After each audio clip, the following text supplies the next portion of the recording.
Very very important అండి. చాలామంది మా దగ్గరికి వచ్చేవాళ్ళు నా జుట్టు రాలిపోతుంది, ఒక షాంపూ రాస్తారా, ఒక నూనె రాస్తారా అని అడుగుతారు మమ్మల్ని. ఎప్పుడూ అడిగే క్వశ్చన్ ఇది.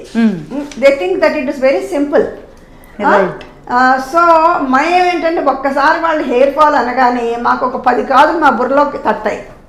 రైట్. సో ఏ కారణం మూలంగా వీళ్ళకి జుట్టు రాలుతుంది అన్న ఆలోచనలో పడిపోతాం మేమైతే.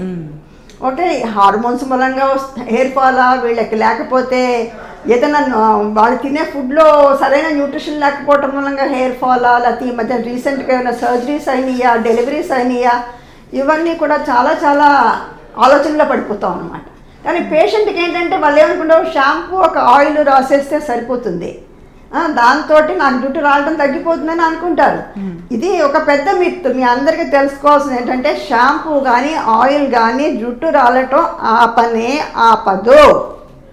ఇది తెలుసుకోవాలి.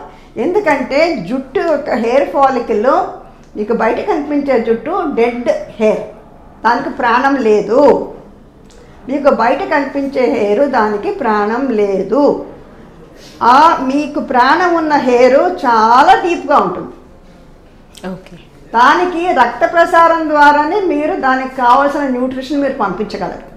అంటే మింగిస్తాం అన్నమాట మెడిసిన్స్. మీకు హెయిర్ ఫాల్ అయింది అంటే మోస్ట్ ఆఫ్ ద మెడిసిన్స్ మీరు రాసేది మింగడానికి ఇస్తాము. పైన పూసుకునేవి చాలా మటుకు కిందకి వెళ్ళవు. ఎందుకంటే మన స్కిన్ బ్యారియర్ అనేది ఒకటి ఉంటుంది. నార్మల్ స్కిన్కి మంచి పటుత్వమైన బ్యారియర్ ఉంటుంది, అన్ని లోపలికి వెళ్ళిపోనివ్వదు అది. సో అలాగా ఈ ఆయిల్ కానీ షాంపూ కానీ ఏవి చేయడం.